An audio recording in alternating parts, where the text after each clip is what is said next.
Hello student, good morning. Class 5 हाँ आपका chapter 6 दोहा दशक चल रहा था। तो इसमें हम आपको रहीम दास के दोहे पढ़ा दिए थे। आज आइए पढ़ते हैं हम लोग कबीर दास के जो बचे हुए थे, आज इसको ख़त्म कर देते हैं। उसके बाद आपका नेक्स्ट चैप्टर चलेगा। तो देखिए यहाँ पे कबीर दास ने क्या लिखा हुआ है। यहाँ तक हम लोग पढ़ लिए थे, रूठे सुजन मनाइए से। यहाँ पे आइए कि दुर्बल को न सताइए, जाकी मोटी हाय, मोई खाल के श्वास सो, सार भस्म है जाए। इसको बताते हैं। उसके बाद कहते हैं कि गुरु गोविंद दो खड़े, काके लागू पाए, बलिहारी गुरु आपने गोविंद दियो बताए। दूसरे श्लोक में कहते हैं लाइन में, और उसके बाद दूसरे तीसरे पंक्ति में कहते हैं कि वृक्ष कबहु नहीं फल भखय, नदी न संचय नीर, परमारथ के कारणे साधुन धरा शरीर। जाति ने पूछो साध की, पूछ लीजिए ज्ञान, मोल करो तलवार का, पड़ी रहन दो म्यान। आए दिन पाछे गए, हरि से किया न हेत, अस पछताए होत का, जब चिड़िया चुग गई खेत। इस तरह की बातें जो है करते हैं। यहाँ पहले में देखिए क्या कहते हैं कि जो पहला इनका था 6ठा नंबर है जो दिया हुआ बुक में आपके। तो इस 6ठे नंबर से इतना जो है यहाँ पे कौन बोलते हैं, कबीर दास जी बोलते हैं। इनके जो है दोहे थे।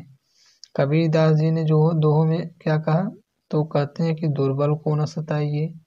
कबीर दास जी क्या कहते हैं कि दुर्बल व्यक्ति को हमें कभी भी सताना नहीं चाहिए, क्योंकि जाकी मोटी हाय। क्योंकि अगर आप दुर्बल व्यक्ति को सताएंगे तो उसका जो दुख होगा, उसकी हाय अगर आपको लगेगी तो बहुत कष्ट होगा। कैसे कष्ट होगा? क्योंकि एक दुखी व्यक्ति अगर कोई दीन है तो उसकी हाय हमको कष्ट ज़्यादा लगती है। क्योंकि कैसे लगती है, उन्होंने इसका उदाहरण बताया कि क्या उदाहरण बताया, कहा कि मोई खाल की श्वास सो, सार भस्म है जाए। तो इन्होंने उदाहरण दिया कि कभी आपने देखा होगा कि जो लोहार होता है और वह एक ऑक्सीजन एक जो है उसमें भट्ठी उसकी होती है, जिसका जो मुंह होता है चमड़े का बना होता है। आपने देखा होगा कि वह चलाता रहता है उससे। कभी आपने देखा होगा खुरपी और लोहे के जितने भी औजार होते हैं उससे वह गरम गरम करके पीटता है। तो जो उसमें आग जलती है तो ऑक्सीजन का चमड़ा होता है, चमड़ा का होता है जो लेदर का। तो वही बता रहे हैं कि मोई खाल की श्वास, अर्थात वह चमड़े से उसको ऑक्सीजन मिलती है आग को। तो वह क्या करती है, एक जो चमड़ा होता है बता रहे हैं यहाँ पे कि उसी से जो है सार भस्म हो जाए। उससे पूरा लोहा क्या होता है, गर्म होके, अर्थात उस चमड़े के दम से चलाने से मात्र से। उसका उदाहरण दे के कहना यह चाहते हैं कि जिस प्रकार से एक चमड़े से जो है केवल क्या होती है, लोहा जैसा मजबूत पदार्थ क्या होता है, गर्म होके उसका अस्तित्व खत्म हो जाता है। उसी प्रकार दुर्बल व्यक्ति को अगर आप सताते हैं तो उसकी हाय जो होती है बहुत ही दुखदायक होती है, कष्टकारी होती है। वह व्यक्ति को बहुत दुखी बनाती है। तो पहले 6ठे श्लोक में यही कहते हैं। उसके बाद कहते हैं कि गुरु गोविंद दो खड़े, काके लागू पाए। फिर कहते हैं बलिहारी गुरु आपने गोविंद दियो बताए। तो कहते हैं कि गुरु गोविंद दो खड़े, अर्थात जो है कबीरदास जी कहते हैं कि गुरु और गोविंद, गुरु माने भगवान, सॉरी गुरु माने गुरु, जैसे अध्यापक आपका हो गया, गोविंद अर्थात ईश्वर, दोनों व्यक्ति खड़े थे। तो कहते हैं कि दो खड़े अर्थात दो लोग खड़े थे, काके लागू पाए। तो कहते हैं काके अर्थात किसको मैं पहले विनम्र निवेदन करूं, किसको मैं पहले प्रणाम करूं, किसकी मैं चरण स्पर्श करूं। काकू लागे पाए अर्थात किसको मैं पैर पड़ूं। तो कहते हैं कि बलिहारी गुरु आपने गोविंद दियो बताए। तो गुरु ने क्या कहा, गुरु कहते हैं कि बलिहारू गुरु आपने, अर्थात आप गुरु महान हैं जिन्होंने आप हमको क्या किया, गोविंद दियो बताया। अर्थात गोविंद अर्थात भगवान के पास जाने के रास्ते को बताया।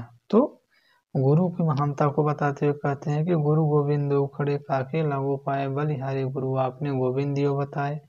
कहते हैं फिर कहते हैं कि वृक्ष कबहु नहीं फल भके, नदी न संचय नीर, पारमारथ के कारणे साधुन धरा शरीर।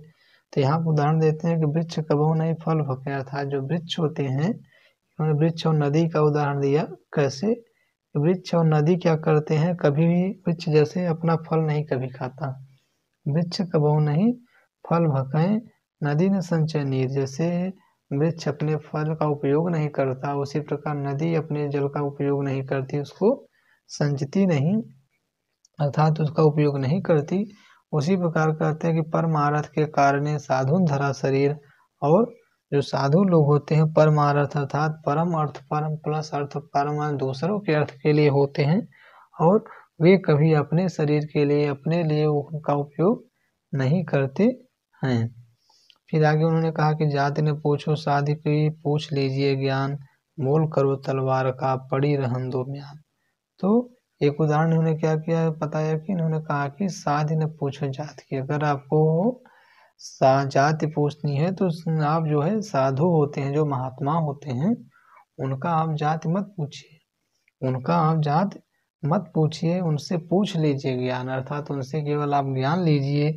कैसे? तो उन्होंने उदाहरण दिया कि मोल करो तलवार का, पड़ी रहन दो म्यान। तो इन्होंने उदाहरण दिया कि आप तलवार का मूल्य करिए, अर्थात जब खरीदिए तो तलवार अर्थात जो आवश्यक हो उसको आप खरीदिए, और जो म्यान होती है तलवार को रखने वाली स्थान जो होती है उसको म्यान कहते हैं। तो म्यान को आप जो है मत खरीदिए, मोल करिए, मूल्य करिए, आप तलवार का मोल करिए। कैसे? इसी प्रकार जैसे इन्होंने उदाहरण दिया कि जैसे आप किसी भी साधु और महात्मा की जाति न पूछें, उसके अंदर के जो गुण हैं उसी का आप उपयोग करें। फिर उन्होंने कहा कि अच्छाए दिन आछे दिन पाछे गए, हरि से किया अनहेत, और आस पछताए होत का जब चिड़िया चुग गए खेत। तो इन्होंने इसमें बताया क्या कि आए दिन पाछे गए, अर्थात हमारा दिन नित्य जो है दिन बीतता जा रहा है।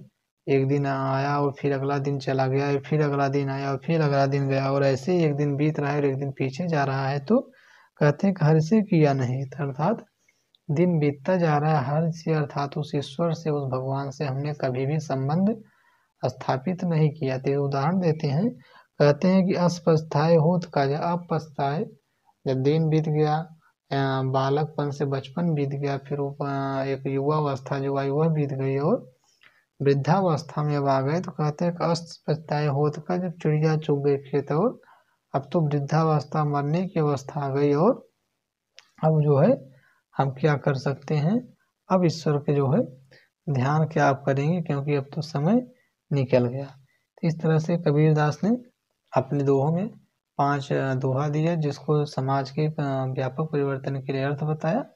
इसको आप सुन लीजिएगा, अगर अर्थ आपको ना समझ में आए तो हमको कमेंट करिएगा, हम फिर से आपको बताएंगे। तब तक के लिए बच्चों गुड बाय, टेक केयर।